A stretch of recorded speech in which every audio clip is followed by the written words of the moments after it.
सानहा Karbala या वाक़या Karbala या करबला की जंग 10 मुहर्रम अल हराम को मौजूदा इराक में करबला के मुकाम पर पेश आया। ये जंग नवासे रसूल सल्लल्लाहु अलैहि वसल्लम हजरत इमाम हुसैन इब्ने अली, इनके हामियों और रिश्तेदारों के एक छोटे से गिरोह हुसैन इब्ने अली के साथ 72 साथी, कुछ गुलाम, 22 अहले बैत के जवान और खानदान नबवी के कुछ खवातीन और बच्चे शामिल थे और उमवी जालिम हुक्मरान यजीद अव्वल की एक बड़ी फौज के माबैन हुई, जिसको हुसैन अलैहिस्सलाम ने तस्लीम करने से इनकार कर दिया था। जिसमें उमवी खलीफा यजीद अव्वल की फौज ने पैगम्बर इस्लाम मोहम्मद सल्लल्लाहु अलैहि वसल्लम के नवासे हुसैन इब्ने अली और इनके रुफका को लड़ाई में शहीद कर दिया। हजरत हुसैन अलैहिस्सलाम के खेमों को लूट लिया गया और बिल आखिर आग लगा दी गई। उमर बिन साद की फौज ने करबला के सहरा में मकतूलीन की लाशें छोड़ दी। बनी असद के लोगों ने लाशों को 3 दिन बाद दफन किया। वाक़या करबला के बाद हुसैन इब्ने अली की फौज से वाबस्ता मुतअद्दिद खवातीन और बच्चों को गिरफ्तार करके कैद कर दिया गया। बाजार और हजूम वाले मकामात से गुजार कर इनकी तौहीन की गई और इन्हें यजीद इब्ने माविया के दरबार शाम भेज दिया गया। जंग में शहादत के बाद हजरत इमाम हुसैन अलैहिस्सलाम को सैयद अल शुहदा के लक़ब से पुकारा जाता है। मुहर्रम के 10वें दिन हुसैन बिन अली और उमर साद के लश्करों का आमना सामना था।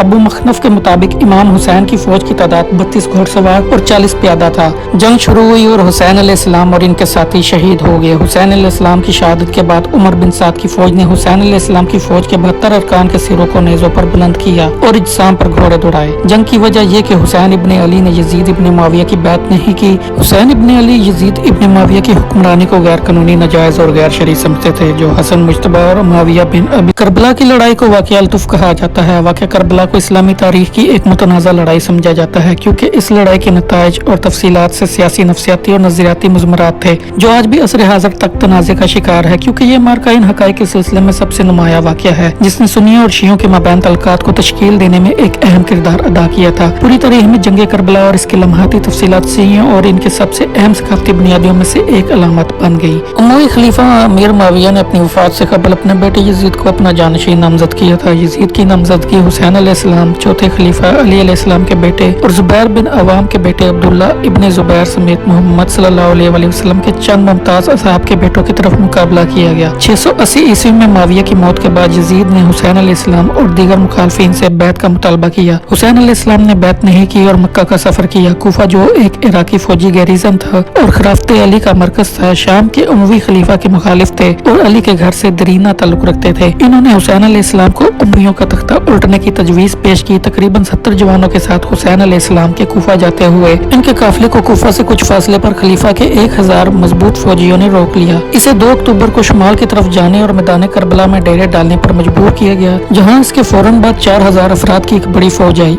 उमवी गवर्नर अब्दुल्ला इब्ने ज़ियाद ने अपने इख्तियार के ताबे किए बगैर हुसैन अलैहिस्सलाम को महफूज रास्ते से इनकार करने के बाद बातचीत नाकाम हो गई। इस शर्त से हुसैन अलैहिस्सलाम ने इनकार कर दिया। करबला की जंग 10 अक्टूबर को शुरू हुई, जिसके दौरान में हुसैन अलैहिस्सलाम अपने बेशतर रिश्तेदारों और साथियों समेत मारे गए, यानी कि शहीद हो गए, जबकि इसके बाकी बच जाने वाले अफराद को भी कैदी बना लिया गया। दूसरा फितना के बाद इस जंग का आगाज हुआ। इस दौरान में इराकियों ने हुसैन अलैहिस्सलाम की मौत का बदला लेने के लिए 2 अलग अलग मुहिमें चलाई। पहली तवाबैन और दूसरा मुख्तार अल सफ़ी और इसके हामियों के जरिए। करबला की जंग ने अलवी जमात की तरक्की को अपनी अपनी रसूमात और इज्तिमाई यादाश्त के साथ एक अनोखे मजहबी फरके की शक्ल दी। शिया तारीखी रवायात और अहलियात में इसका मरकजी मुकाम है और शिया अदब में कसरत से इसकी तकरार की जाती है। वलीद बिन उतबा ने इमाम हुसैन अलैहिस्सलाम और अब्दुल्ला बिन जुबैर को कासद के जरिए बुलाया। अभी तक माविया की वफात की खबर मदीना में आम न हुई थी, ताहम बुलावे का मकसद दोनों हजरात ने समझ लिया। इमाम हुसैन अलैहिस्सलाम से जब बैत के लिए कहा गया तो उन्होंने जवाब दिया कि मेरे जैसा आदमी खुफिया बैत नहीं कर सकता। जब बैत आम होगी इस वक्त आ जाऊंगा। वलीद राजी हो गया और उन्होंने वापस लौटने की इजाजत दे दी। अब्दुल्ला बिन जुबैर 1 दिन की मोहलत लेकर मक्का रवाना हो गए। बाद में इनका ताकुब किया गया, मगर इस असना में वो कहीं दूर जा चुके थे। जब मरवान को इस सूरत हाल का इल्म हुआ तो वो वलीद से बहुत नाराज हुआ और कहा कि तुमने बैत का वक्त खो दिया, अब क़यामत तक इनसे बैत नहीं ले सकोगे। इमाम हुसैन अलैहिस्सलाम अजीब उलझन से दो चार थे। अगर वो मदीना में मुकीम रहती तो बैत के बगैर कोई चारा कार न था। लिहाजा वो 27 रजब 60 हिजरी में अहलो अयाल मक्का रवाना हो गए। इमाम हुसैन अलैहिस्सलाम ने खूफियों के खतूत आने के बाद मुस्लिम बिन अकील को कूफा रवाना किया ताकि वो असल सूरत हाल को मालूम कर सके। मुस्लिम बिन अकील के कूफा